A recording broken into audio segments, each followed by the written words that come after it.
So welcome everybody. My name is Samson Lee. I'm your host today, and today we're going to have a fantastic leadership training. Now this training is definitely for people with some experience, and also people who are into Jeunesse quite a bit already, building your business. So today we have a very, very special person doing the training for us, and there could be nobody better. Because for me now, I have been in the industry for about 5 years. I've seen many trainers from all over the world in big conferences, and I will share with you this, really from, not only because she's my friend, but she is one of the really best trainers in the industry, bar none, okay? So without further ado, I'd like to bring up my good friend, mentor, and Jeunesse #1 leader, Ms. Kim Hui. Thanks, Samson. All right. Good afternoon. Good afternoon. You guys look good. Well, we didn't expect a big turnout on a Sunday afternoon for leadership, and so today, I've been pondering and thinking about how can we take this team to the next level. Because as we take this business, now so far in about a year's time, we have already taken this business. We have set footprints now to over 50 countries. Not too bad, right? In 1 year's time. And so I think it's about time for us leaders to step up, to really catapult your business to the next level, and not only that, to really set a story, a success story for yourself. And so I see a lot of new faces here, and I hope that you're already in the business, and I also see a lot of familiar faces. And so it's a pleasure for me to do the training here today. And today, it's not your basic training. Today it's about leadership, stepping up your role, to be taking your business to the next level that you want it to go to. And so it is of utmost importance that you look at this business and do this business with the right light, with the right mindset. Because 90% of our business is all based on your mindset and your attitude. Because if you're 1 degree off one day, compounded over time, we're completely off course. And so having said that, let me begin by asking this question. How many of you, and I need your imagination. I really need you to work with me on this one. How many of you come into Jeunesse to just make an extra living, an extra few thousand a month? Show of hands. Okay, 1 or 2 hands. So now, how many of you came here to make a fortune? Show of hands. Okay, very good. Now, so that's why you're here. That's why I wanted this training to be here. See, it's okay if you want to make a living. It is also okay if you want to make a fortune. But the distinction is what you do with the business. See, all of us can be excited, all of us can be motivated when our business is thriving. True or not true? If your team is working, you're thriving, it is very exciting. See, the key is not what you do when your business is up. The challenge comes in your business is what would you do when your business is not where it should be, or when your business is not where it wants to be. It's either it will make you or break you.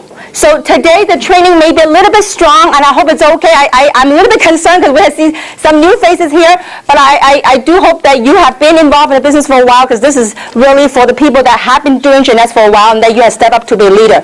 And so we really dedicated, we asked your local leaders to identify who the top people are, and we wanted you to be here. So having said that, now I need you to help me out, and I want you to picture and start imagining, what would you do?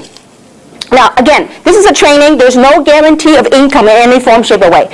But I want to impose this question and ask you, what would you do if you know that right now you're making $20,000 a month?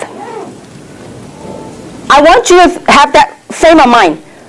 What would you be doing? What would some of you, and I want you to start thinking about that. What would you do if you were making $20,000 a month? You think $20,000 a month is pretty decent income? Yes. In America, I think it's pretty decent. Would you not agree with me? What would you, I need some of the answers. Now, what would you do? Forget about the recording right now. I need live. I need feedback. Okay, so this training is for you. I took out my Sunday. You took out your Sunday. This is for you to get your business to the next level. So I need your participation. So I want some of the feedbacks. What would you do if you're making $20,000 a month? Quit my job. Okay, quit his job. Okay. Now, anybody have similar feelings? Fire my boss. Fire her boss, okay? I don't think she had a boss, okay? But anyway, what would some of you do? And any ideas? What would some of you do? People. Help more people, okay? And what other things? I want to. Work hard, travel. Okay, very good.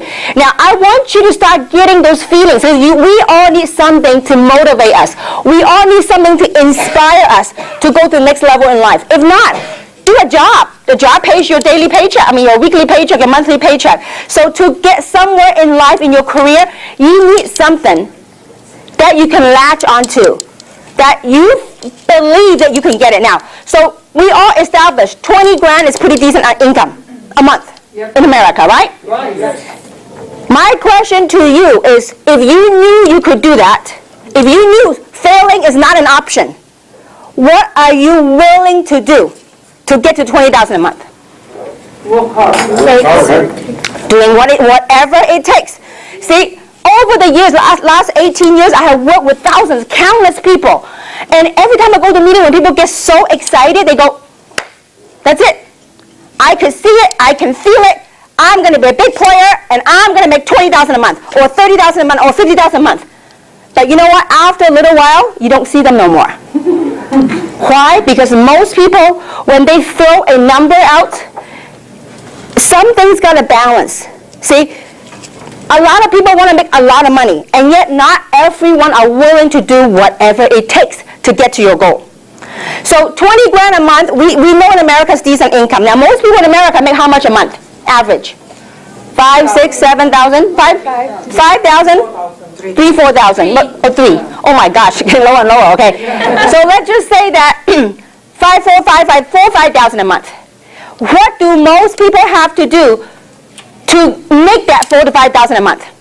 Work every day, hours. 40 hours a week, a day, 40 hours a day, no, 8 hours a day for 5 days, right? That'd be 40 hours a week to make that, sometimes more. Not mention about the stress that come along with it, not mention about the traffic that comes along with it. So they are willing to do that day in and day out to make the 5,000, 5,000 a month. Now here you are, you set yourself a goal. You want to make 20,000 a month. Are you willing to work harder on your own business than what you put in for your job? Sure. See, something's got to give. Some people say, I want to make 20. Kim, how do I do what you do? I want to make 20,000 a month. I said, great. Meet me every week, twice a week. Meet me at roast meat and meet me in Walnut. They go, that's too far for me. And I said, listen. You want to make the money, you want to change your life, something's got to give. So having said that, we really need to have the right mindset of, do you really, really want it? Do you really, really believe that you can do it? It is a huge blessing to be making the kind of money that I'm blessed to make. But you know what? Most people don't see the work behind the scenes. See, what it takes to be a leader, this is a leadership training. So I need you to really step it up. If you really, really want to make the kind of money to step it up. Most people see the money, the glory that we get to get. But most people, and at the same time, they don't see the pain, the tears that came behind the scene. You know, so many times, approximately once a month, I'm traveling on the plane. I spend a lot of time in the lounges at the airport. At 4 o'clock in the morning, in transit, going from country to country. One day, it's 4 o'clock in Hong Kong, in transit from one terminal to another. And I was standing right in front of the fast train. The fast train, there's a mirror. There's a reflection, not a mirror. There's a reflection on the train. You know what I saw? A reflection of myself. Having my carry-on. I said, you know what? It's 4 o'clock in the morning when most mothers, most wives are at home with the children, with the kid, with the family. And here I was, hopping from country to country. See, there's a price to be paid. Success, you know what? We all heard it. The price for success must be paid in full and upfront. Now, do we get challenges? Absolutely, every single day. But it's what you do with it. It's all mental. It's all mindset. You know, I give you a perfect story, and I don't think I've shared with anyone. I was recently on a 14-day trip, 5 countries, 14-day trip. And one of my trips was right before I went to Taiwan for the grand opening. I was in China. I was in Shenzhen. And I was all day long trip, meeting after meeting, meeting after meeting. Tina doesn't even know this. It was with her team. She doesn't even know what went on. And when I came back, I was too busy to deal with what we got faced. See, I want to share with you how you deal with this type of business, okay? So when I was in China and I was so tired, it was like 2 o'clock in the morning. We were at a spa. I had a whole entourage of people at the spa. It's a 7-story spa, okay? So we were there getting ready to get a massage. And I was so tired, and there's a team from people from Hong Kong, a team of people from Taiwan, a team of people from China. They were there. And so the team of people from Hong Kong said, Kim, you know what? We just had the event in Hong Kong. We'd like to sit down with you. We'd like to strategize. We'd like to discuss what went on and how we can improve it, how we can do better. And I told them, I said, you know what? I would love to, but simply, my brain's just fried. I mean, it's just been a long, long day hopping, from Hong Kong to Shenzhen. I said, listen, can we do another day? So it was 2 o'clock in the morning. I said, is it okay if I just get a massage and I just chill out a little bit? And they go, sure. And my eyes like a panda. I was like ready to drop out. And so while I was walking by, going to my room for treatment, I passed by a group of people. They're from China. I said, oh, Kim, sit down. It was like a big cafeteria, like this 7-story spa. First story you checked in, second story you take a shower, third story you get your foot massage, fifth story you get your body massage and Thai massage, Chinese massage, whatever massages, okay? So I was ready to go to my treatment, and the group of people said, Kim, would you sit down? And I was so dead tired. I said, they go, please, you're leaving soon, would you sit down? So I sat down. So in the midst of me falling asleep, dozing off, something happened during the meeting amongst the people in the meeting. Guess what happened? They started pounding on the table. I go, this is a spa. And they start pounding the table and fighting started going on. And here I was, wide awake when they were all fighting, pounding on the table. I said, what is this? I came from America. I'm not used to this, okay? And I was wide awake. I ended up spending time with them from pounding, fighting, until everybody hugging and laughing. It took until 4 o'clock in the morning. Then the people from Hong Kong, they come look for me. They're just browsing around looking for something to eat, not looking for me. They saw me. They said, we thought you didn't want to spend time with us because you were so tired. I said, listen, you don't want to know what happened, okay? I was wide awake. The reason why I want to share the story with you is this. See, most people, even those, you guys override a team, some of you override a team in your team, you don't even know what happened. See, in order for you to realize what goes on in the business, you really got to travel with me. Not only travel with me, to be in the trenches, in the field. Then you really got a feel of what really goes on. It's fun, don't get me wrong. I just want to prepare you. So the reason why I want to share this with you is this. We as leaders, when we step into a situation, we got to deal with things. And what happens when we're done with it, when I came back, I never even told the story. This is one of hundreds of stories that I travel. But when I came back, guess what I deal with? Whatever the people, we have to be present with the people that we're working with.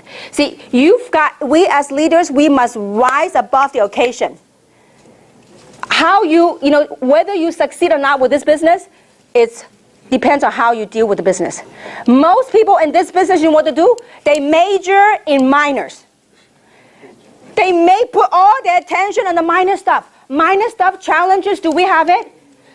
You think Coca-Cola, IBM, Apple, do you think they have issues? Yes. Every day. But it's how we deal with it. So what are we supposed to do? We are leaders, what are we supposed to do? We must get good at mastering the basics, okay? So besides having the right attitude, now this is maybe quite strong to some of you, but this is very important. You as a leader, first, you gotta have that belief. Do you really believe you could do it? If you believe you could do it, look, listen, we have dug gold from it. You have no idea last week when I heard Tina, when I heard Winnie, Samson, when they're making the money, you have no idea how good I felt. It's that joy. I mean, people say, Kim, you're making so much money. Why are you working so hard? Because I want to see the people that join me, that work hard with me, when they make the kind of money I do, I say, you know what? Then I can retire. Because most people, and I could tell you one thing, with this team, I don't care what company you go into, in the industry of direct selling, you can go to any company. I challenge you. You can go to any company. You will never, ever find the leaders that we have in this team that care so much, that dedicate so much of their time and their love. I would challenge any one of you. You go to any MLM company, you won't find the leadership that we have on this team, because it is a family for us. It is a passion. So we as leaders, we got to step it up. You want to make 20 grand a month. Okay, that's all great. That's fine. It's a noble goal. But you know what? Be willing to do what it takes to get to 20 grand a month. Are you guys with me so far? So what is mastering the basics, okay? We have to learn to master,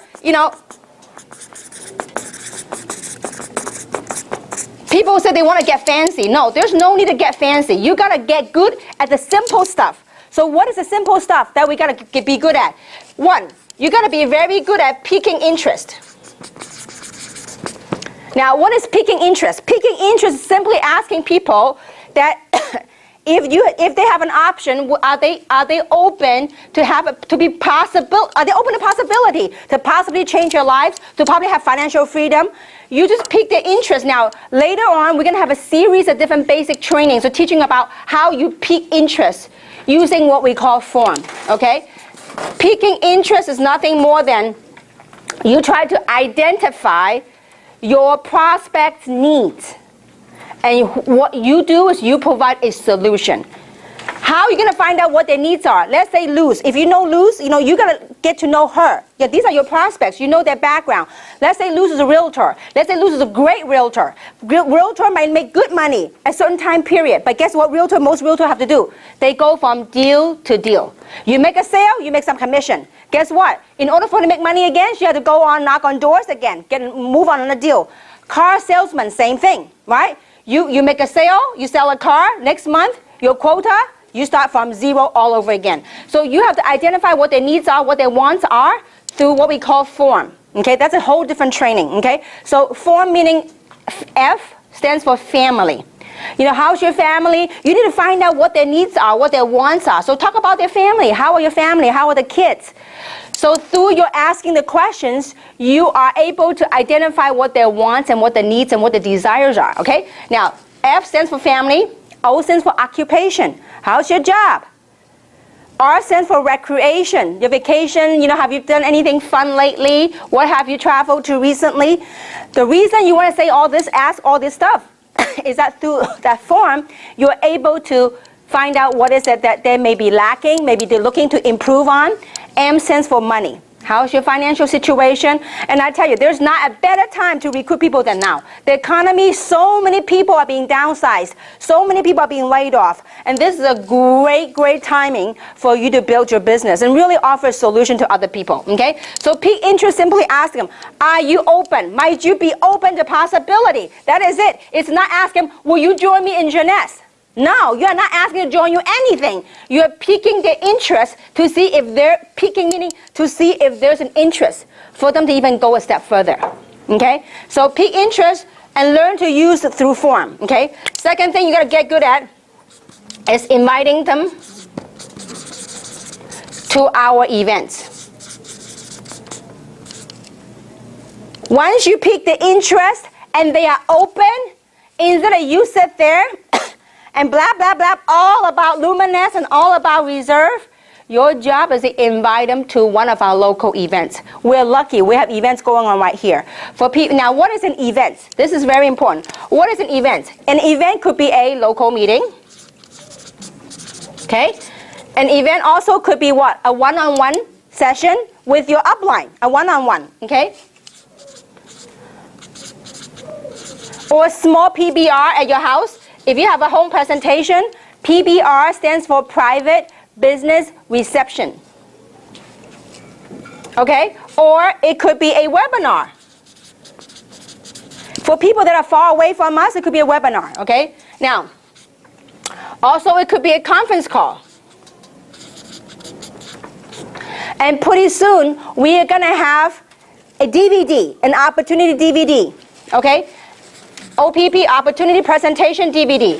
That if they're interested, all you do is you pop them a DVD, say, watch this, and zip the lip. Because too often, too many times, people they ask you, oh, what is it? Then you start, blah, blah, blah, blah, blah, blah, until they are so bored, they go, okay, forget it. Because it's too hard of a sell for me, okay? So you need to invite them to and plug them into the event. Now, why is it so important to plug your people into the event? How many of you would like to retire? Just work the business 2 to 3 years and really retire. How many of you want that? See, if you want to retire, we got to leverage on the system. And the key thing to our business is what? The one thing, if we forget anything today at all, is called duplication. How do you duplicate yourself? Because see, some of you in this room, you are super kings and queens on one-on-ones. Anybody you sit down with, you close them. To me, signing them is simple.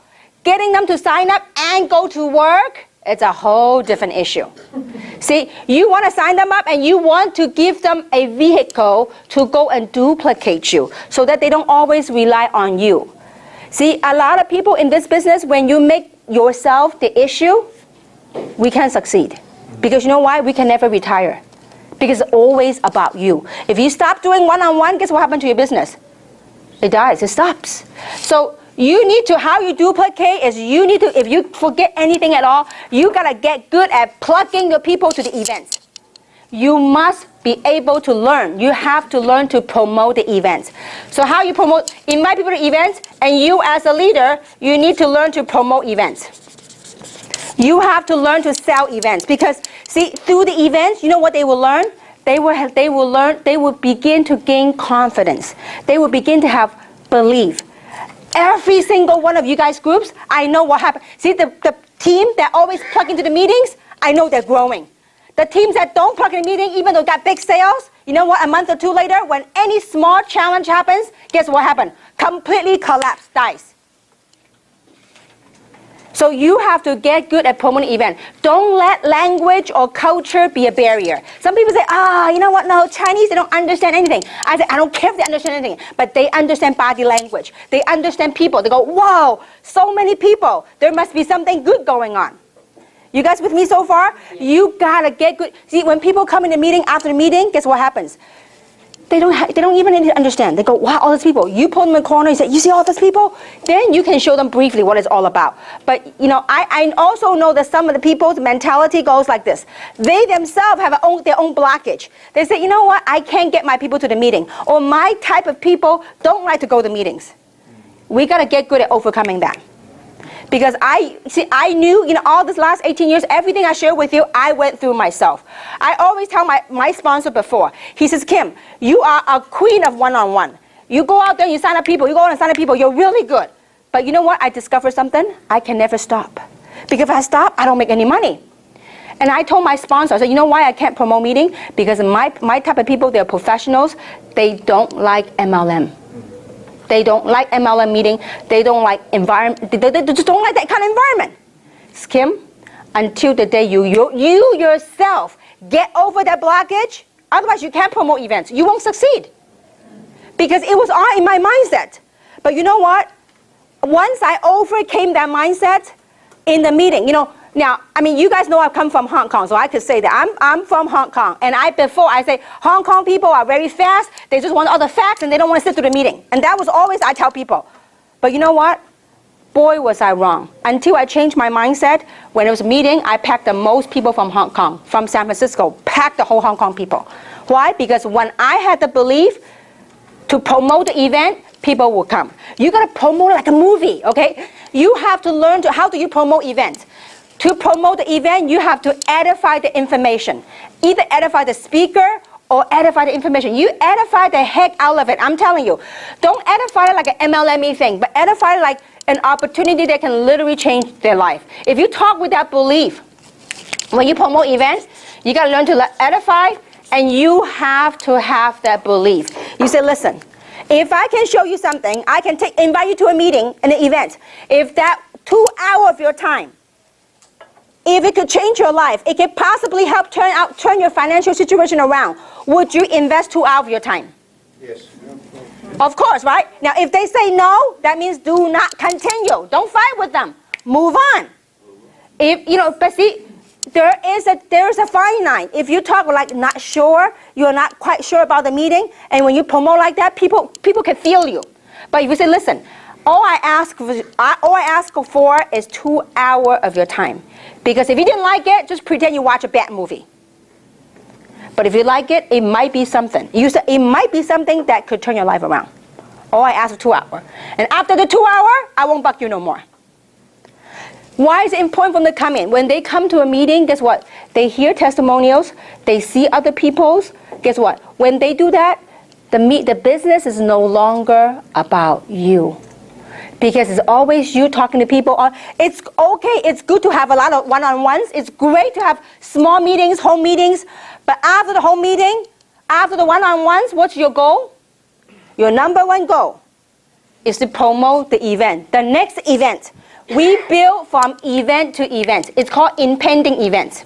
Okay? So, because people are always looking for what's next. So you sign up now. Your job is next time I want you to come to a meeting, you meet some of my business partners. So you get to learn from people what this business is all about, because I'm telling you, there is something magical when it comes to events. I literally built my entire business through events. Now speaking of events, we have a major event coming up. If you really want to test this program to see if it works for you, in my 18 years, it's proven to work each and every time. This is proven. The system is proven. Don't try to do it your own way until you succeed. If you want to try to test it, this coming event, the company has a super event at St. Gabriel Hilton.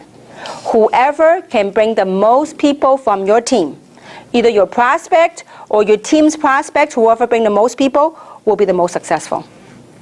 Because there's something magical when you get the people into the situation, into the meeting environment. Are you guys with me so far? Yes. So you got to master basics, and you have to learn to promote the event. And you got to really believe. Remember I told you, when you want something bad enough and you believe you'll get it, you will do all out massive action to make changes in your life. Because so did I, okay? And I'm going to share with you a story later about that, okay? So how do you edify the information? Now, there's one thing. Another, the basics, peak interest, learn how to invite people to the event, and teach your people to plug into the system, okay? And you yourself got to be willing to put in some time to the meetings that we got to get good at is learn how to edify, okay? What is edification? Edify meaning speaking good of somebody, okay? Now, so in that, I will explain this to you. We have what we call the A, B, C. What is A? A is the experts. Who is the expert? Anybody but you. Always remember that. Most people let themselves be the expert. I don't care what your past history, I don't care whatever you did big in the past, we're dealing with the now. We got to be willing to drop the ego, drop the past to succeed in this business, okay? Now, the A is the expert. Who is the expert again? Anybody but you. That's right. Anybody but us, okay? Now, B is you. Okay? You are the person in the business. Who is C? C is the prospect. Now, between you and your prospect, hopefully you guys have trust. Hopefully your prospect trusts you, okay? When you say go this way, hopefully your prospect won't go the other way, okay? So hopefully they trust you. Now, what is your job to do? Your job is to edify the experts. Why you need to edify the experts? The reason why you want to edify the expert is so that prospect will respect. So the prospect will have respect to A. Because if you say nothing about the expert just shows up, they go, who are you? Why should I even listen to you? Are you guys with me so far? So if you could learn to edify, just the edification process, you can literally build your entire business. Because edification ties into promoting events. So when you not only do you edify a person, you can edify the event. An event is something that you must. You know what? Events are lifeline of your business. It's the oxygen, the environment that we need to breathe. See, is it true that in the outside environment there's a lot of negativities out there? True or not true? There's a lot. Doesn't matter what business we do. So, and we got to give people an environment so people feel nurtured, so they can grow and work in the environment. And how we do that is by plugging them into the event so that it's not based on you, okay? Now, so your job is to edify the expert. Now, what do you say about the expert? Who is the expert? Anybody but you. And I tell you, to my family, each and every single one of you are experts. I cannot tell my family to use Luminous, but Tina can ask my dad to use Luminous. I cannot tell my father to take reserve, but you know what? Samson can tell my dad to take reserve. How? It's just the human beings, human nature. Why? I don't know. How many of you heard that the saying that the grass is greener on the other side? Mm-hmm. It's the out of town prophet mentality. Yeah. Because, you know, the prophet in his own town is not of much usage until they travel abroad, okay, or somewhere else. That's just the nature. So your job is to edify. Like, perfect example. We had breakfast with my parents, with Tina. And I was telling my mom and dad, because I told my mom and dad a long time, I told my mom, you had a big eye bag, put luminous in your eyes, it's gonna help you. Wouldn't even touch it, okay? So Tina was right there. I said, Mom, Tina had a lot of success in luminous. And her team is very successful using luminous. You know, and Tina just showed my mom the hand, and guess what happened? My mom started using luminous on her face. But it took me like months. I couldn't get my own mother to use luminous. But it took someone else. Why? I tee up Tina. I have to edify. What is edify? Edify meaning you tee up somebody. It doesn't have to be somebody make a lot of money. No, it could be, you just tee up some good characteristics of that person. It could be that person have a golden heart, a heart of gold. Or it could be that person's very successful in their own rights, in their own business. If some of you might have noticed when I introduce people to other people, I always find the best of that person. And I would tell that story to whoever I'm introducing. What am I doing? I'm teeing up that person. Because in business, when you have trust plus respect, you know what you get? You got a sale. You got to have trust and respect. Most of you came into Jeunesse because someone told you about it. If I were to go, look, if I were to go to car wash, if I were to go to gas station, and you don't know me from Adam, I just came up to you and said, listen, you got to try this adult stem cell thing. You got to try resveratrol. You probably think I'm nuts. You probably run away from me. But if somebody had teed me up or tee you up to be the expert, now, you don't have to be the expert on products. No, you could be the expert on anything. Do you understand what I'm saying? So you tee up some good characteristic so that when this person talks, guess what happens? The prospect will listen because there's respect. Are you guys with me so far? Yeah. So we need to get very good at edification. I have people that literally built a nationwide organization by learning to edify the person they're working with. See, in this business, you are in business for yourself, right? But not by yourself. Because you have your upline or the upline leader, the upline expert to work with you to help you build your business. So you have to understand the relationships amongst the people, because this is a people business. So the third thing you have to learn is really edify. Now, edify, don't go ed a lie, okay? Edify means tell the truth about whoever that person you're working with. They might be a nurse, they might be a business owner, because you know why? Most people have the ideology of business owner makes a whole lot of money, okay? Sometimes it's true. But what most people don't realize that a lot of times, especially the economy like this, business owners are suffering. Because before they make a dime, they have all this overhead. They have the fixed overhead to pay before they even pocket the money. A lot of business owners nowadays, their staff, their employee are making more money than they themselves. The next thing we have to do is you yourself, leaders, have to be good at meeting conduct.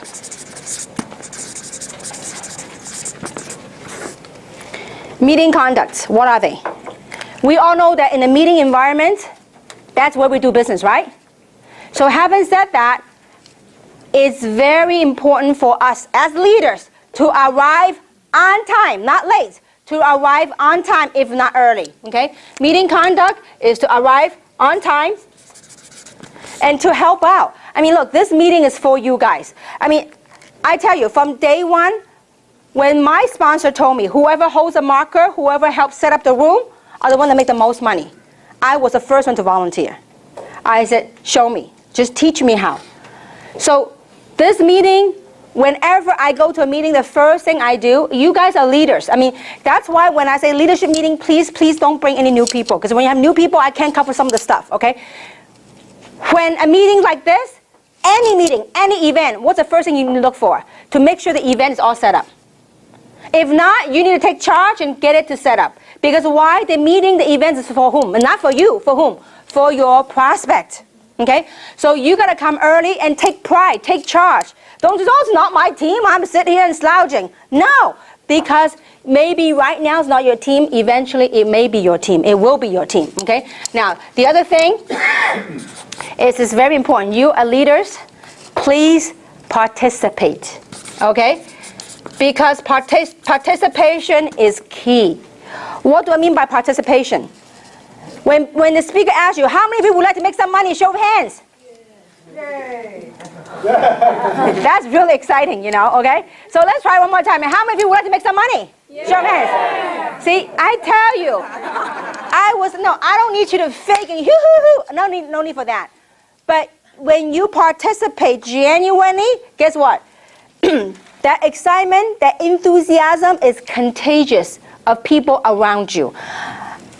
I was taught a long time ago that a lot of this make you a lot of money, okay? I said, just show me how to do it. I will clap the loudest you want me to clap.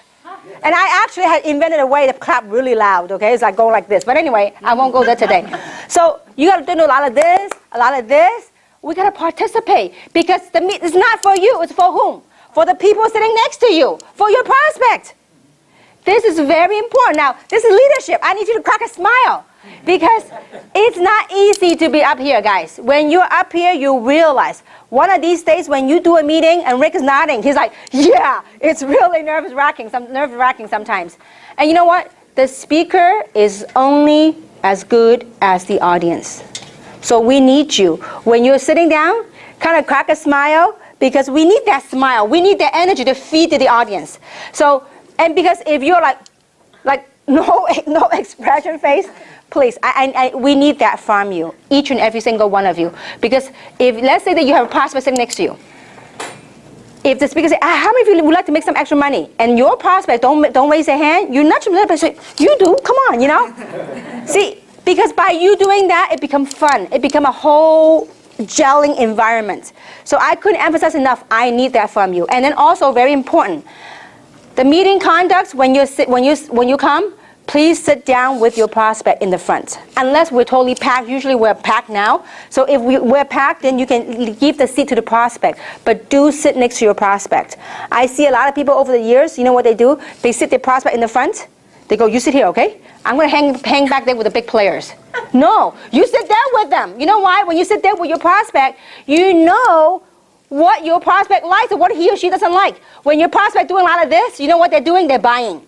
Okay? So you need to be with them so you can be participating. It becomes contagious with your prospect. So it's very important you sit with them. Now, if you are sitting in the front, it's very important that don't save seats. Because when you save seats, guess what happened? The meeting starts, your prospect don't show up, we have a couple of empty seats, and then you know what happened?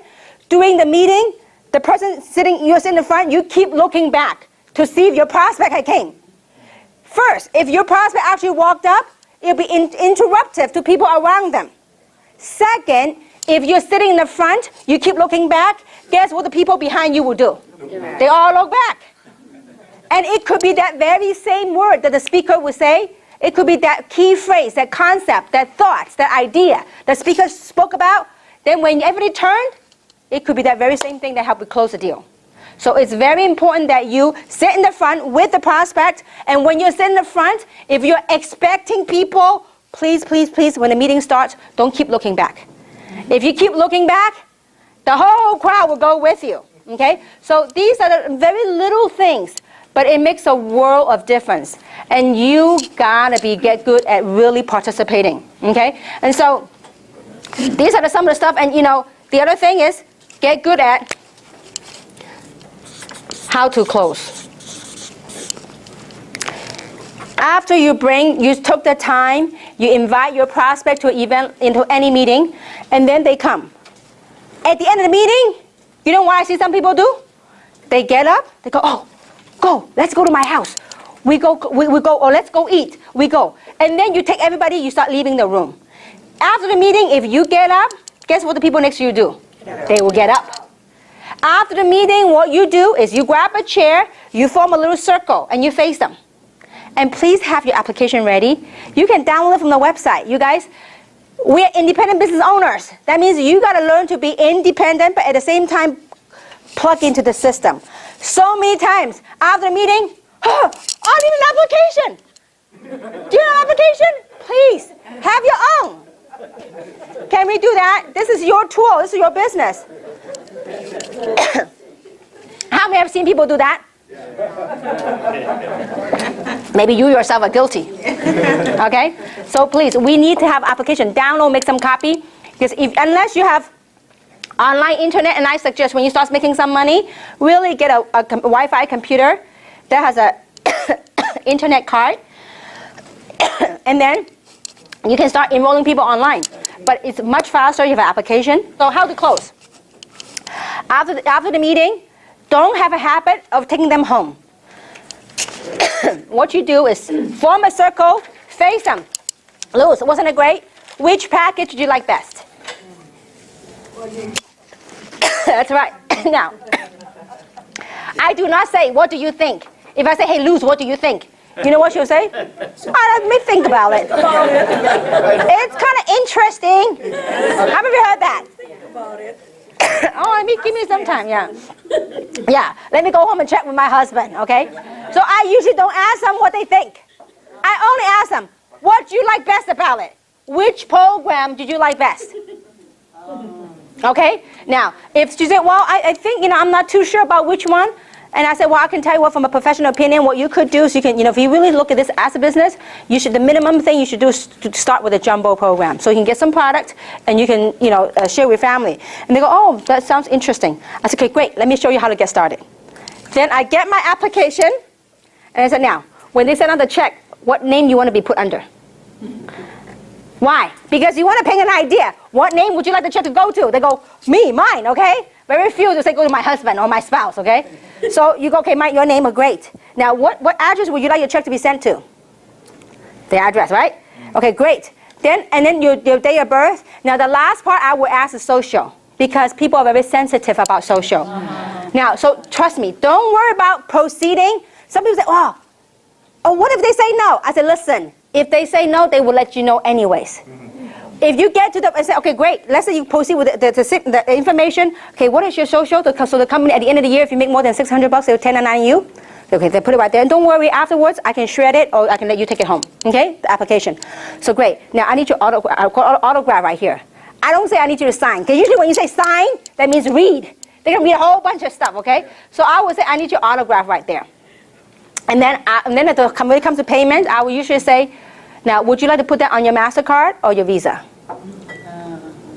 I don't say, how would you want to pay for it? No. You do the assumptive close. Are you guys with me so far? Yeah. Would you like to put on your MasterCard or your Visa?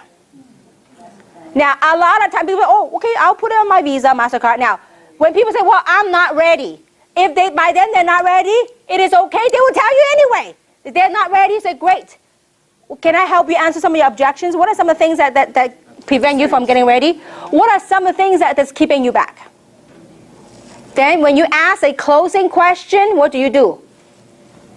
Zip. See, a lot of times when people ask, for example, which program do you like Luz? And then when the prospect's quiet, guess what they start doing? They start yakking.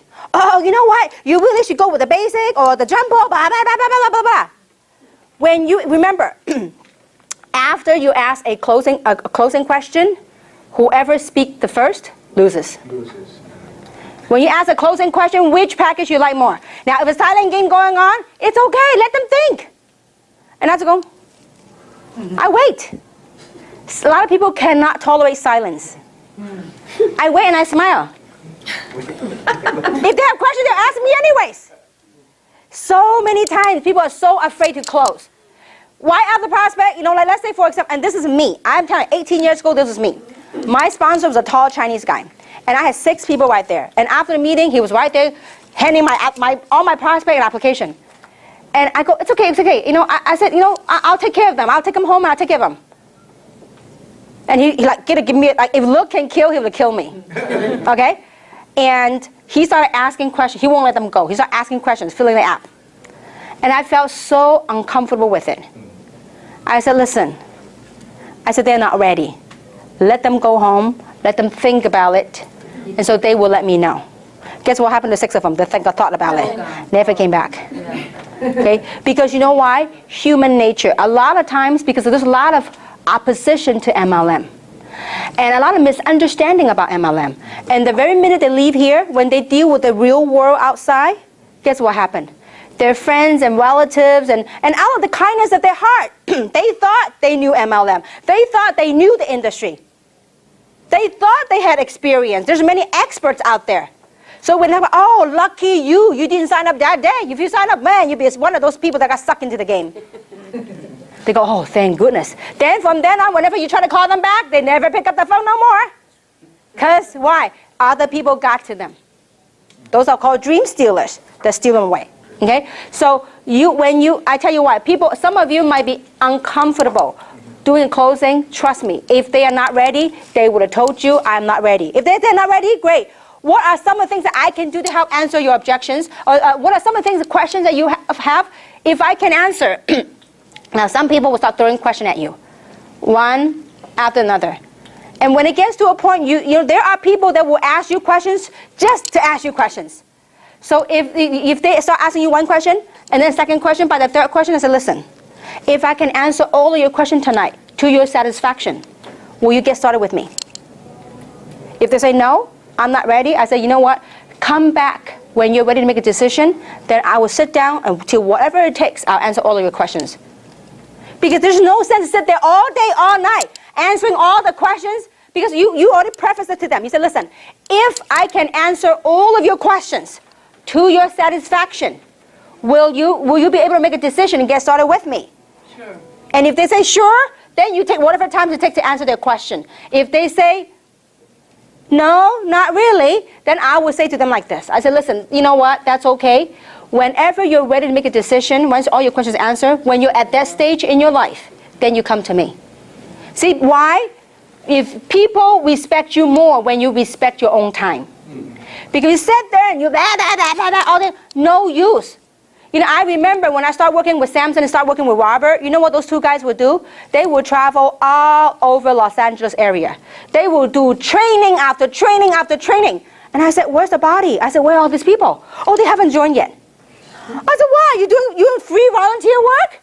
I said, why? You train people before they even get started. You don't get paid for doing that. So, you know, this just when you start respecting your own time, your own business, then other people will respect it, okay? So it's very important to go for close. Now, why is it important to go for close? I'll give the story to you. Once upon a time, there's a very rich Texan. I mean, he lives in Texas, multi-gazillionaire, okay? And he's a little bit bored with life, and he wanted to do some experiments. So he has a big, huge Olympic-sized pool, and he decided to throw a big, huge party. But the night before the party, he decided to throw a lot of alligator and water moccasin in the pool, okay? A bunch of them. So the next day, when the party begins, when the guests start arriving, a lot of people start arriving, so he gathered everybody at the pool, around the pool. And he would say, listen, whoever is daring enough to jump into the pool and able to swim across the pool and come up alive, I will grant him or her anything he or she want in life. Before he even stopped talking that, he heard a loud splash. There was a guy in the pool. And the guy was like on an Olympic record, you know, because why? Because water moccasin and alligators chasing on his tail. So he was swimming across the pool in record time. He came up from the pool, all, you know, shaking all the water, and this multi-billionaire walked up to him, so excited, run up to him, says, sir, can you tell me what is it you want? I will give you anything you want in life. And this guy says, before you give me anything I want in life, I want to find out the name of that dude who pushed me into the pool. So sometimes, somehow in our lifetime, we all need a little nudge. Because 18 years ago, if the person that taught me in the beginning in this industry, he didn't push me, I would have never got started. You know, after I got signed up, that's exactly what I said. Would you like to put in your MasterCard or your Visa? And he was like inching in on me, right? And I'm like, you know, why are you closing on me? And so anyway, long story short, I signed up. The first thing I did is I went home. I still remember that day. I was so gung-ho. I was so excited. Then I told my sister about it. And, you know, because I respect her and I love her. And, you know, out of the kindness of her heart and her mind, and she thought she had touched upon Mount in the past, and she gave me a whole lecture why I should not do network marketing. And she goes, if you're smart, you will pick up that phone and you're going to cancel your application. Now, I'm sure a lot of us have faced that because people love you. See, people say that not because they're devious or anything, no, because out of the kindness of their mind. See, a lot of people go through life judging life by their past experiences and their past failure. And they care about you, so they think that that's not something not for you based on their own judgment. Well, I was very, very tempted to cancel. I actually called the guy and said, you know what, I'm having second thoughts. I'm having cold feet. I said, I don't know if something, I said, I just got laid off at my job, and you know, at that time cost me a couple of $100 to get started. This is not exactly a small amount. And he says, listen, before you cancel, why don't you go to a training? Why don't you attend a training? Then we'll talk. So that's when I began to plug into the system.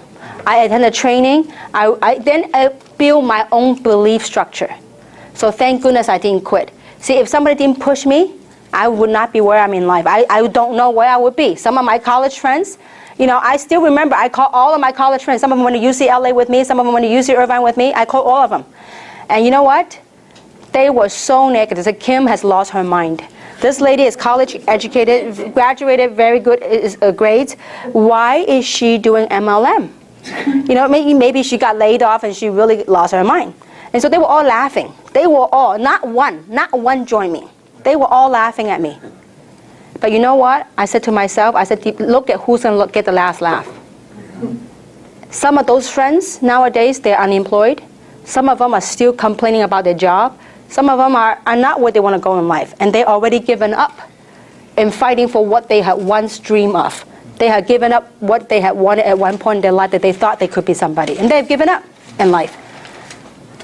But so thank goodness I didn't quit. So if you really believe, the thing when you come to close, if you truly believe that this is an opportunity of a lifetime, if you truly believe this product can actually save other people, if you really believe the opportunity can touch people's life, you have no problem closing. None. But you got to get out the paperwork. Don't be shy. Just listen. Great, I'm going to show you how to get started.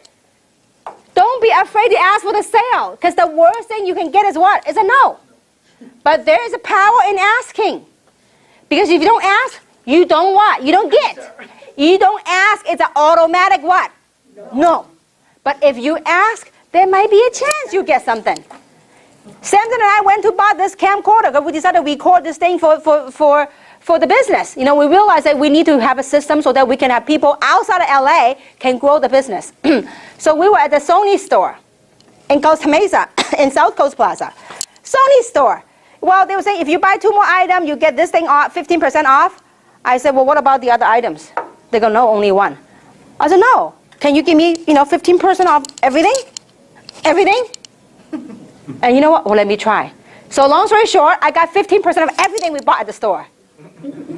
The power of asking. You got to be willing to ask. Look, if they say no to you, what do you get? Automatic no. But if you don't ask, you will never know anyway. The other thing, very important, so on Mastering Basics, is always be in phase 1. What is phase 1 activity? I want you to go back and think about on your day 1 of joining the business. When you first joined the business, what did you start doing? You started sharing, you started recruiting, right? That's called phase 1 activity. You were excited. Now, I need you to be in phase 1 activity for at least 1 year. Phase 1 meaning what? Excitement, your enthusiasm, your recruiting, your building. A lot of people don't succeed in this industry. You know why? They go from first 2 months, then phase 1. First month in phase 1. Second month, they go into management mode. You know what management mode? They started managing their downlines. That's not your job. They're all independent business owners. They do not report to you. Don't go manage them. The only person you can manage is whom? Yourself. Look, we're all independent business owners. Stop going to management mode. Hey, you need to come to the meeting. Hey, you need to do this. That's called babysitting. When you babysit, what do you make? You make babysitting wages. See, your job is to look for people that are willing to do the same thing and want the same thing. If not, you're going to drag a whole bunch of stuff up the tree. It's very tiring. How many of you have done that in the past? You kept calling the same people. They keep telling you the same thing. Stop those management mode activities. You gotta get on phase 1. Phase 1, recruiting. I am still recruiting. And when Samson and I were at the store yesterday, did I recruit the guy? Yeah. Why not? The guy's a double engineer major, okay, graduate from Fullerton. And Samson says, what are you doing at the store? You're selling camera. You know what I'm saying? He's looking for an opportunity. But you got to find a way to recruit, to pique the interest. Did I say anything? You asked Samson. Did I say anything about Luminous? No. Did I say anything about Gen S? Did I say anything about Reserve? No. Nada. I said, listen, you are such a nice guy. Give me all those discounts. Okay? We have something for you. We want to take care of you. You call us. If you're looking for a way out, so he talked about his job, and so we said, if you're looking for a way out, we got something for you. Get the information. Now, so you got to go on phase 1. Phase 1 activity is very important. If you only keep on, the first month you recruited, and you bang on the people that you recruited make your fortune, golden rules. The people that joined you, this is very golden. The golden rules when you start building a team. The people that are with you today, trust me, some of them will not stay. It is okay. Let it go. Our job is to go out there and identify the people that want the same thing and willing to do the same thing. Not just say, I want to make $20,000 a month, and yet they're not willing to do the work. Okay? So phase 1 activity is very important. Any questions so far? No? Okay. So phase 1 now. The other thing I want to touch upon. How long do you think is the phase 1 honeymoon period? Honeymoon period or phase 1? I would say if you really want to succeed, phase 1 at least 1 year. Okay. Now, but what I mean phase 1 is this. You always recruit. I'm always recruiting. I'm still recruiting, okay? But when you have people as a leader, when you recruit it as a good one that they really want, that they're really active, they have strong desire, then you chase them. You work with them. You tap their network. Because this is very important. You are phase 1. Now see, when you first join the business, 100% of your activity is phase 1. Recruiting, recruiting, recruiting. But once you got some people going, guess what? You got to support your team. Now if your team wants it, see, I'll give you an example. Before, 5 years ago, I started a business, the previous company. I called 202 people, 202, 203 people. 185 say no. Okay? 17 said yes. Did you use your phone book to have the numbers? Warm contact. All of my contacts. So that actually is a whole different training. Family. Anybody that you know by first name basis. You got to do some memory jogging. Okay? When you run into people, you start putting them on the list. Okay? So that's a whole different training on a new. We're going to have a different kind of training on recruiting. But anyhow, I'm just going to give you a set of statistics. Start with 202 people. I sponsor 17 people the first 2 months. Then after that, the next year, I have no time to sponsor anybody. You know why? From 17 people, I have one and a half person working. One was Robert. The half was Tina. I call her half because this person that brought her there wasn't really working in the beginning. So she was the other half that's working. And through these 17 people, they all live in California. Guess how many countries we went into? 200 plus countries.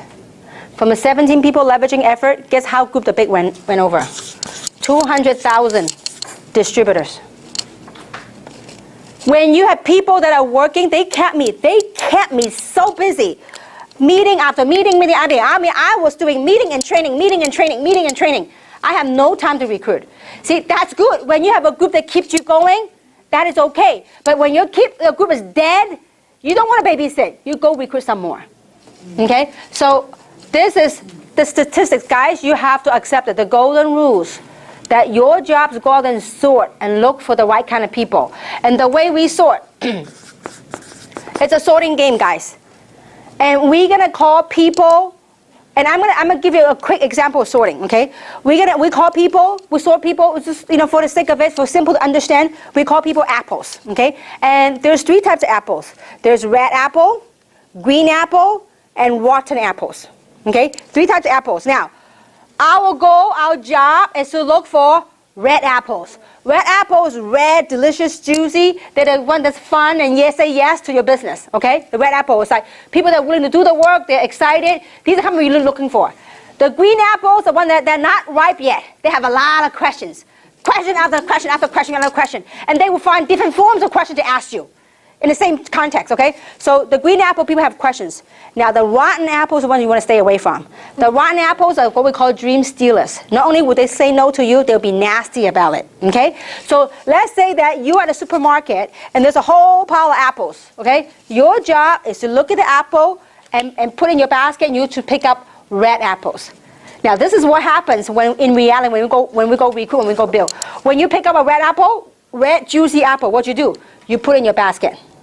Then when some of you reach out and find a green apple, you know what some of you will do? You will talk so much. Hey, green apple, wake up, turn it to red. It won't. When you put a green apple, you can say when you have time, you can spend 20% of your time with the green apple, but 80% of your time with the red apple. Because sometimes green apple can turn into red apple later, once you answer all the questions. Miracle. Now, when you reach in the pile and you reach and you got a mushy, gushy stuff and you pick it up, it's a rotten apple. What do? Are you going to say, rotten apple, please, please be well? It won't. It's a rotten apple. What you do? Throw away. But too many times people get so attached to the rotten apple that you try to save it and you try to save it, and before you know it, that rotten apple got to you. And you got rotten with it. The stuff that they say, it began to make sense to you. And before you know it, you go down along with it. But our job, this is how you not get emotional attached to it. Your job is to look for red apples. People that want red apples, people are excited, people have enthusiasm, people have the right attitude. People want to do something with life, because there's so many people out there, they want nothing out of life. They are happy with whatever, that's fine. But you want to look for people that want to go somewhere in life. So you're out there looking for red apples. Okay? So what did I do? I sort.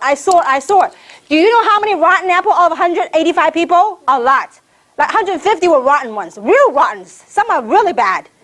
So what did I do? I tossed them so fast. I don't even recall what they said. At the time it was so bad, I said, adios, bye, go next one.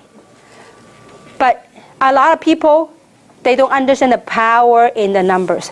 It's not what these 17 people did, but it's whom they led me to.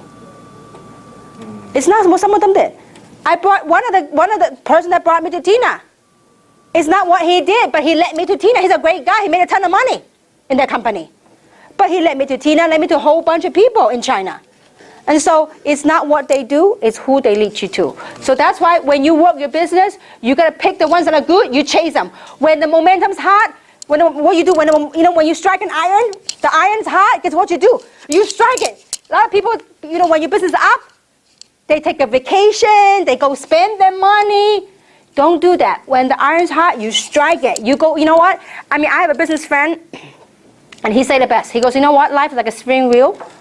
Some are good, some are bad. He goes, when it's good, I'm going to get a big nail. I'm going to nail it in there so it won't go back. When it's good, you got to really give it all you got, because this is your chance. One time I asked my friend, I said, hey, you know what?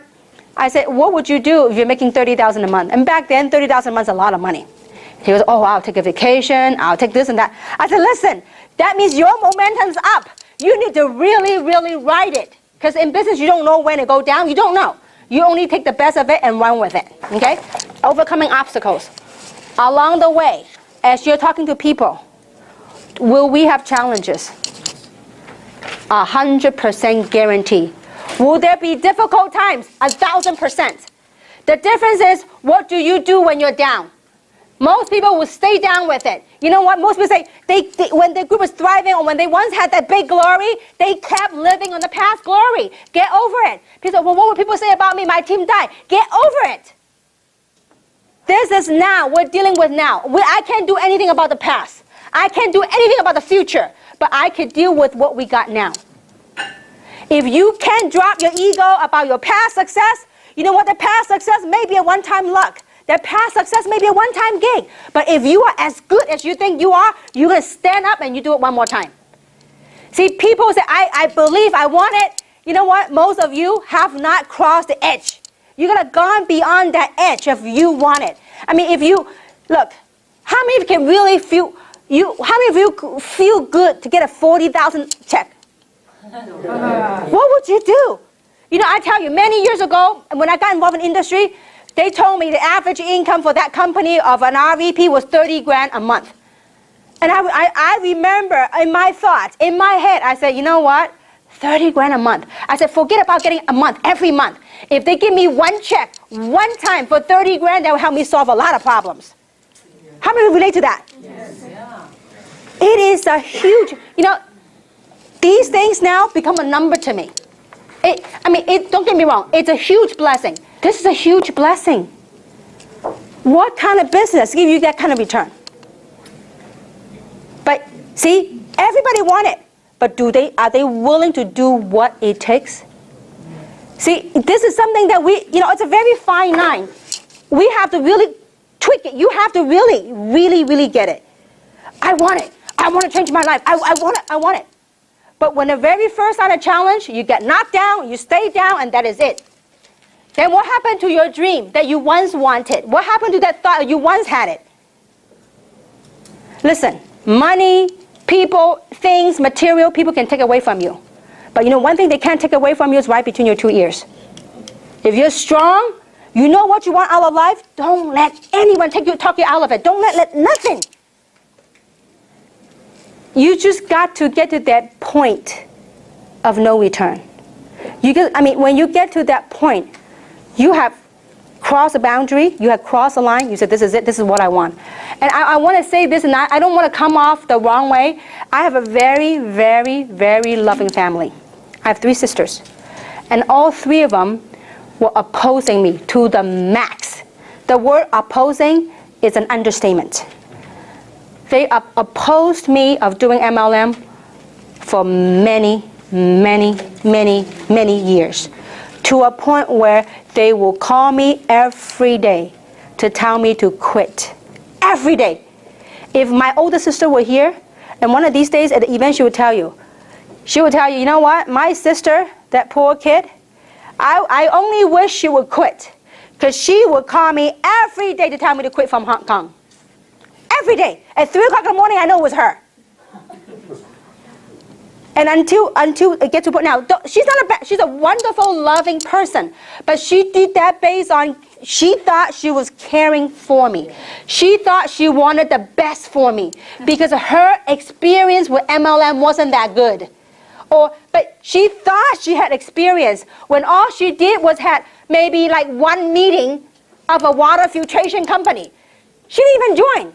Okay, so it was maybe that one incident.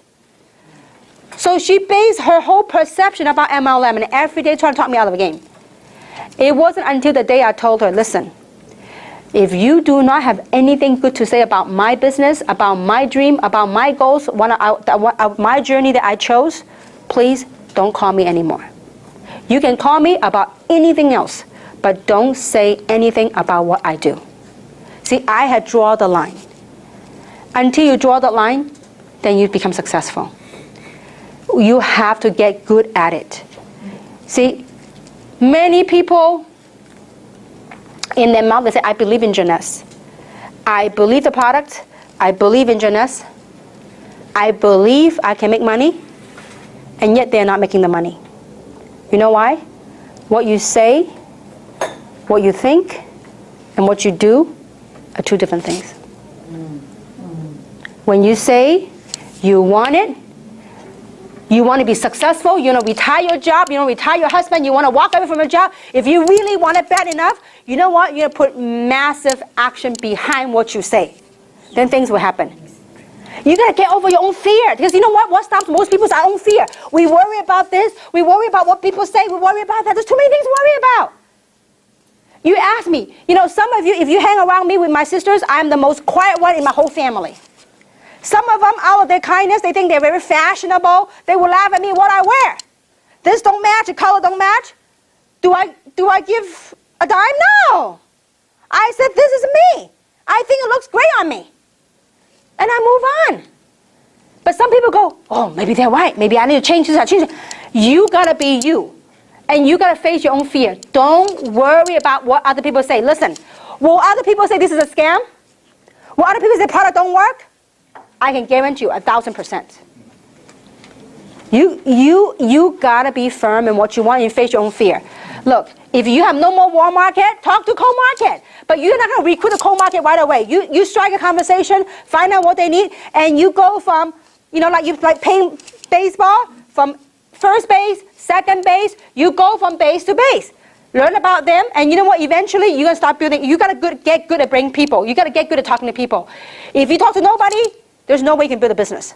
You must, by always attend a meeting is not gonna help you. You need to attend a meeting with somebody. But in your learning process, while you're attending a meeting, you can learn. You can grow from it. You get good at it. But you gotta get good at also inviting people. Okay. Now another thing very important. So, overcoming obstacle. We all have it. The biggest obstacle that we have to overcome is, you know what it is? Yourself. Ourselves. Everything started from here. The biggest thing is right between here. And also the biggest challenge is right between here. It's what you do with it. See, when your business is up, it's easy to have great attitude. It's excited, you're excited. But when your business is down, it's what you do with it that will make you or break you.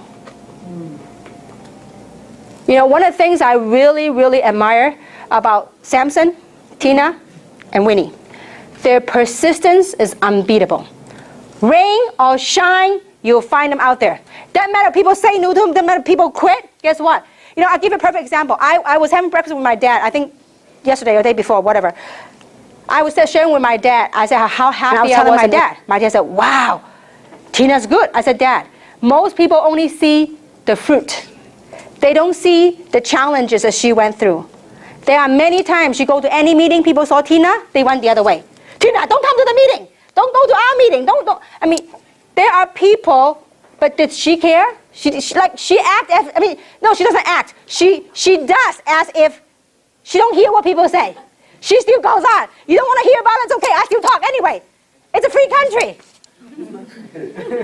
See, you gotta get to a point where you do not care what people say about you. You gotta get, you gotta get, some people are afraid to ask for discounts, some people are afraid to ask for this because what? Oh, I'm thin skin. That has nothing to do with your skin. Thick or thin is the same thing. See, it's our internal, see, a lot of people, we tend to internalize what people are saying to us. It's a perfect example. We had a family gathering yesterday. If going back in my younger days, I probably would have internalized a lot of things. There's some of my siblings say about this and say about that. I could have chose to and internalize what they say about whatever. But I don't. I have become wiser. I cross a line. See, most people, when anybody, your prospect, say anything about you, we tend to take that stuff and we put it in our brain and we made it bigger than life. And our action act towards it as if it's bigger than life. And I hope it's not too complicated for you guys to understand. Is this coming across so far? So obstacles, we all have them now. There are indeed some challenges. If there's some issues, we will sit down, we'll deal with the issue, we'll find solution. But if other stuff, I suggest you get over it. And you gotta be, one thing, gotta be very good on, one of the basics is be persistent. Okay? You have to be persistent. And be coachable. I remember Winnie had a leading on in the business a couple of months ago. When the business dipped, I told Winnie, I said, Winnie, you know what you need to do? Go brand new. Go get some new blood. And now, obviously, some people will say, well, where am I going to get my new blood? I've been doing this for a year. I exhausted my warm market. You know what Winnie said? Okay. And you know what she did? She went and found a whole bunch of new blood. It's what you put in here, guys. See, most of us walk around every day, so you got to be coachable. And in the success, I can see all the successful people, they're extremely coachable. Some of you are thinking, how in the world am I going to find new people? There is magic when you believe in something. And I'll give you several examples. One of my hobby on Sundays is to walk. I love to, I used to live in North San Gabriel, which is very close to San Marino. And some of you know San Marino is very, leafy, very well-established community, and I love San Marino. And so I would get myself on Sunday. I mean, a lot of people going dating and all that stuff. I was single, so what I do on Sundays, I would leave the house at 1 o'clock in the afternoon. I'll get lost until 5, 6 o'clock. And I'll be walking around with walk back then. We don't have any iPod or anything like that. We had the Walkman back then, okay? So I'll be with my Walkman jogging around all over San Marino. And I know all the houses. Beautiful houses there. And I still remember my mom and dad would say to me, you know what, why don't you just stop dreaming? Why don't you put your feet firmly grounded on the floor and be real? Why you have to be like, look, we have a decent house in St. Gabriel, but why are you so crazy? You don't even make enough money to support yourself. Why don't you wake up? But I refuse. I said, Mom, you know, I see those people pulling out from the driveways. I said, they don't look any smarter than me. They don't look any better than me. So I said, I am going to get there one of these days. And she just thought I was nuts. But I kept believing. You know what? And I told myself, those were down times. And when I was down, you know what I did? I kept telling myself, I don't know how, but I know I'm going to be a multimillionaire. I don't know how. If you ask me at that time, I don't even have enough money to go on vacation, let alone be a multimillionaire. Are you with me so far? So I had to plan it so firmly in my head. I said, one of these days, I'm going to make it. But along the way, I'm not going to quit. I'm very conscious of what's happening around me. And you know what? I did it. Sometimes you don't know how. I still remember, I told myself, I said, I'm going to build a massive organization. I see these people build big teams before. I said, I too am going to do that. I said, someday I'm going to be on stage speaking to tens and thousands of people. When I haven't even spoken in front of 100 people. But I have put that in my head. But you know what? I did it. I had the pleasure of traveling to all these countries. Why? Because I believe in it. I didn't care. You need to really put that, but when you believe in something, a lot of people say, well, I can't find them. How am I going to find them? You know what? I pretty much exhausted all my warm market. But I still managed to build the biggest Hispanic team in that company. My first MLM company, I built the biggest Hispanic team, and I built the biggest team in Hawaii. I don't know a soul in Hawaii. I don't know anybody that are Hispanic. I just had that belief that I'm going to do it. So you know how I got the biggest Hispanic group? From a courtesy driver at Russ Neck, Pasadena. He was a shy courtesy driver. He led me to one of the pastor at his church. From the pastor, led me to one of this guy. Then we chased a big, huge group. And so when you have that belief, something magical happens that will lead you there. Like Winnie, Robert, and I, in the previous company, went to Korea. And some of you heard the story, and I will tell the story again. We went to Korea for my first time to Korea. And I went there for a bit, and Robert and Winnie were with me to traveling to Asia, and so one of the stops was Korea. And so I told myself, man, you know, I went there to recruit a big fish. At least that's what I was told.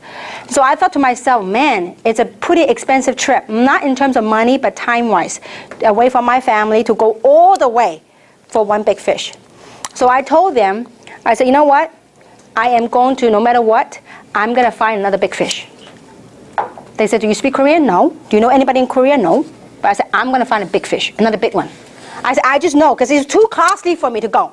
I said, I'm going to find another big fish. I just want to go for one. So I put that in my head. Logically, people will ask, how? What do you think? How are you going to do that? People will challenge you. But I just kept it to myself. I said, I will, somehow, somewhat, some way. I just put that thought out there. And you know what? I did find a huge fish, bigger than the one that I went to Korea for. You know how I found that person? It was a person sitting next to me on the airplane. And she spoke English and Korean. She's going back home for a visit. So the point to you is, how would I have known I would meet her on the plane? I didn't know. I had set that goal in my mind that I'm going to do it. So you guys need to really, if you wanted something, you set it in your head. Don't look at, a lot of people are afraid to set goals. A lot of people are afraid to make decisions. They all just look at what they have right now. Oh, how am I going to do that? I'm broke. How am I going to, all these reasons. Don't. Set a goal and be willing to do it and shoot for it. If you have momentum in one team, you're going to be like, if you are a leader, you're going to be like a hawk to chase that team and explode that team. Don't just sit and wait for people to do it for you. You are a leader, you need to step up as a leader. If you are a leader, don't be a follower. You step up and say, listen, what can I do for you? Some of you are very lucky that you sponsor a good leader. But you know what? Be a good sponsor. Be a nurturing sponsor. Don't just expect someone always to do it for you. See, when your team member, they see that your love, your care, your sacrifices, guess what? That love reciprocates. So is this coming across to you guys? Is it helping you guys so far? Yes. Okay, very good. So overcoming obstacles. And the other thing is you have to be very good at, this is very, very key, guys, to succeed. You need to be super consistent. Some of you get so pumped up every time after training. You get so pumped up, you're excited for about 2-3 days. Then you disappear for a while. You do a little bit work, and then, because of challenges, guess what? You disappear for a while. Then another training 2 months later, you come back and pump up again. Don't. You need to be consistent. If just like a well. A well, right? Where's the water? The water's in the bottom, okay? Here's a pump. If you're going to pump water, in the beginning, you might not see any water coming out, pumping a lot of air coming out, okay? No water yet. But don't worry, the water's slowly being sucked up. You pump and you pump, guess what? Somebody say, there's no water. And you let go of the lever, guess what happens to the water that's sucking up? Pump it down. If you keep doing that, no water, you leave. No water, you leave. Can't get nowhere. Can't succeed. You gotta be consistent. You gotta, you know what? I only wish there's a magic capsule that people take it and they be consistent. I only wish. There is, if anybody that would exemplify the epitome of consistency, his human nature. But there's with one person that's the epitome of consistency. You know who that is? At least so far in this team, that is Samson. Samson is Mr. Consistency. People, no people, doesn't matter. One person, 3 people, 5 people, there he is. Always there for his team. Rain or shine. I call him Mr. Patience. I said, wow, you have so much patience. He will work and work and work and talk and talk. I only sometimes wish to say, you know what, Samson, you gotta use your time wisely. But consistency pays off. His love, his caring, and what a perfect example. Mr. Lino, right here. Okay? He is extremely persistent with Lino. But Lino gotta need to step it up. You gotta be consistent. And if you don't quit, you'll be big. Now I see Lino cycle a few times a day now, at least, right? Because you know why? He kept digging, he kept digging his team. He finally hit it. Question is, are you willing to dig? Are you willing, give yourself this program, give yourself a good 1 year. Give yourself a good 1 year to chase it, but do it the proper way. Do it the right way. Okay? So you need to have consistent effort and be persistent. You gotta be persistent at what? At your dreams. Don't get all excited, hyped up. The next thing you know, dip down. You need to stay at even kill. When people say no to you, you know what you need to be excited about? People say, well, all my team is dead. What should I be excited about? You know what I said? You should be excited about you found a vehicle for you to turn your life around. You're excited about your opportunity. When people say no to you, your dreams gotta be bigger and better than your team. Most people put their dream, their dream, their team, same or below what their team say about them. You gotta rise above that. You have to rise above that. So, can you all stick with the game and be consistent to your game? See, only you can say the answer. I don't know. Yes.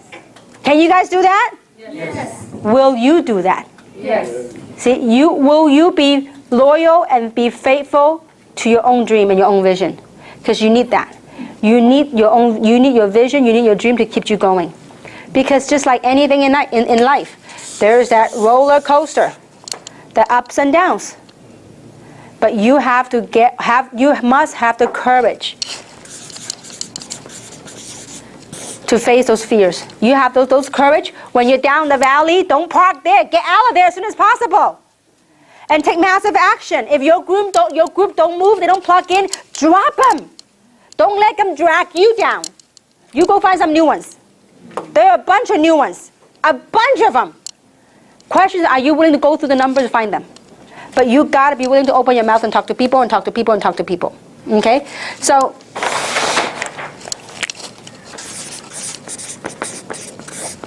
First, how much money you want to make. This is what, we are in September. We're in September, right? September 12. Okay, we still have, okay, by the end of this month, how much money would you like to make? You need to set that goal yourself. Now, we got to be realistic, okay? 1 million, is it doable? That's not doable, not possible, okay? So, but you got to set goals that are within reach. I mean, these are called baby steps to get there, okay? So, November and December. Now, these goals, that's the money you set to make, right? The other part's very important. These are goals. These are actions. What kind of action are you willing to give? What kind of action are you willing to take to make it happen? I want to make 10,000 by the end of September. What are you willing to do? I don't know. You got to be willing to take some actions. You know, what would, besides having that belief, you know what would get people to take the action? I see so many people, they are trapped in their own shell. They are completely trapped in their own thoughts, in their own shell, and their own fear. You really have to get good at opening up those shells and jump out. Because if you don't jump out, it's hard for you to succeed. I mean, it's fine for you to make, you know, 5,000 a month, that's a small amount of money. It's fine to do that. 10,000 a month is okay. But if you really want a big money, you really got to jump out. You know the Superman, Superwoman, the movie back in the old days, right? You know, Superwoman or Superman, when he puts on a suit, he's a whole different guy. Otherwise, what's his name, Clark or Clark? What's his name, Clark? Clark is a nerd, right? But when he puts on a Superman, he's like totally different person. You guys need to put on that suit of that hero of who you think you are, who you believe you are. See, most people wear their own suits of they themselves label their own selves as who they are. But you know what? I believe there's a higher consciousness in you to put on that suit. You've got to jump out of your own shell. I always, when I start working with Samson, I say, Samson, get out of your shell. You still cover all your shell. Most people, we all have it. We all have these egos among ourselves. We all have our own thoughts about who we are and all this stuff. Our pride, our ego, our thoughts, all this stuff. Our own fear. When people say anything, we have things to judge back and to answer back. No need. Let go, drop all those ego. And say, listen, today I'm a brand new person. I'm going to jump out of myself. And I'm going to do something with myself.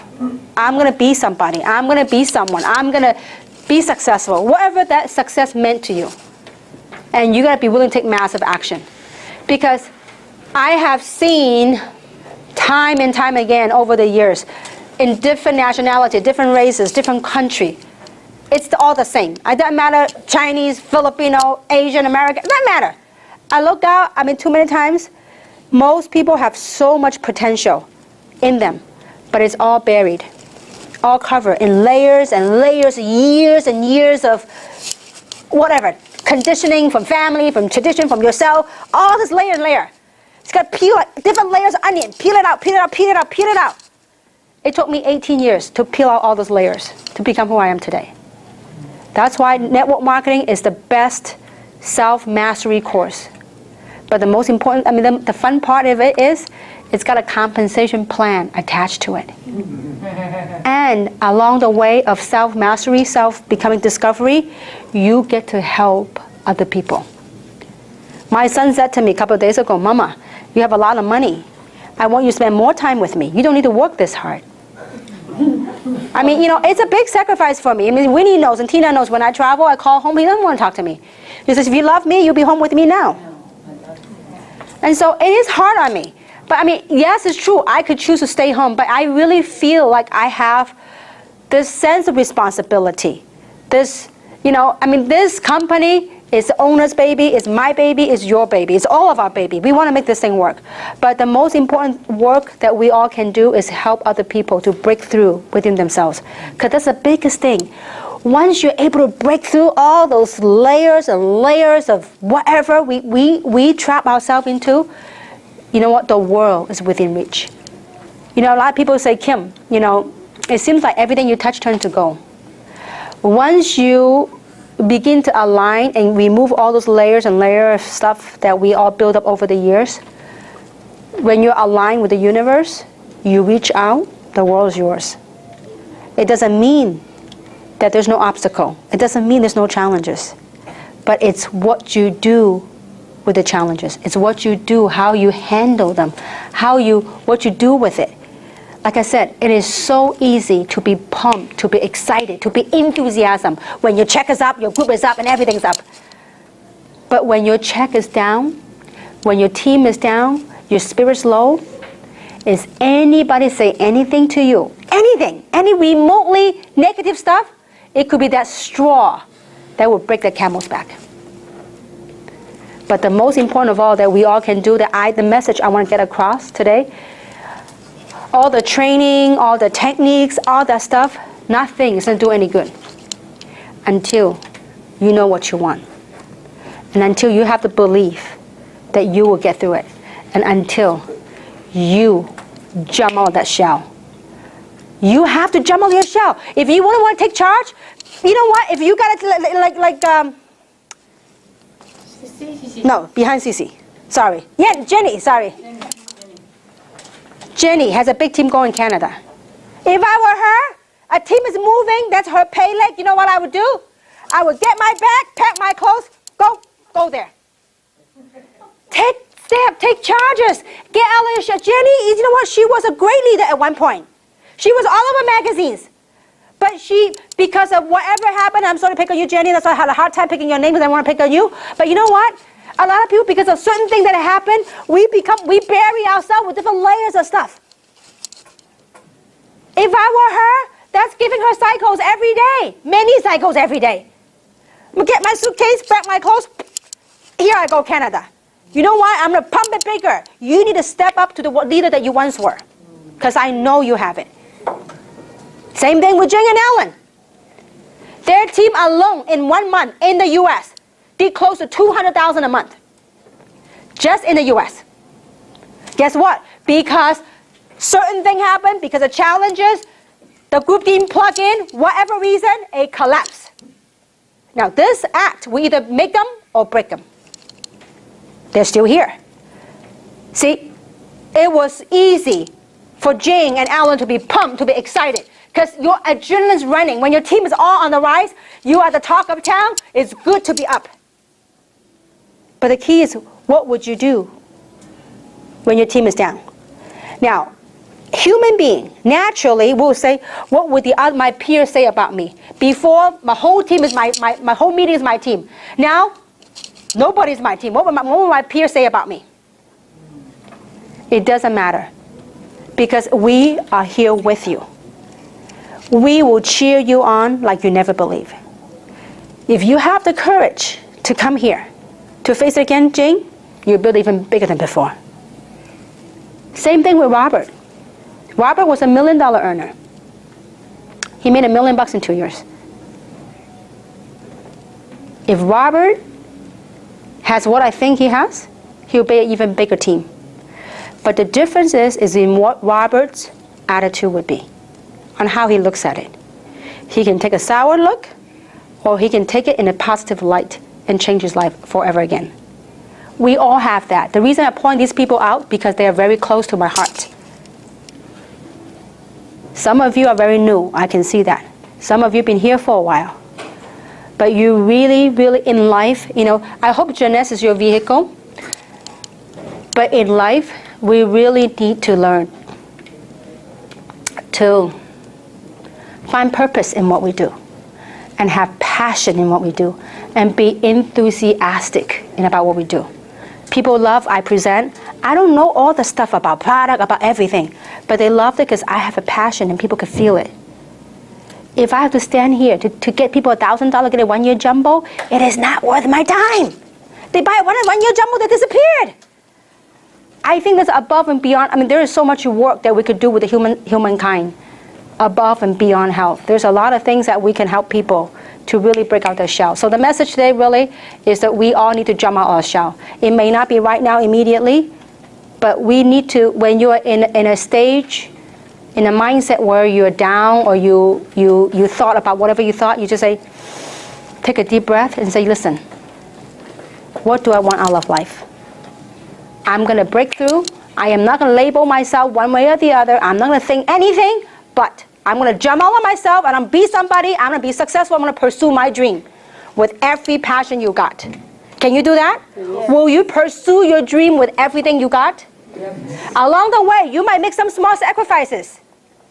But to me, I told my son, you know what? It's not all about money for mama, because I'm doing a lot of work that's far beyond money. And so I do hope that you get something here this afternoon, because it is the most important thing you could do with your life is right between your 2 ears. You're all healthy. I see everybody walking here today. But really, this is your chance. This is your vehicle to do something. And it doesn't matter what it is. Some of you in the beginning, maybe making a few hundred a month, a few thousand a month. Maybe some of you have a aspiration of making a lot of money, making millions. We have it right here. It all depends on what you think and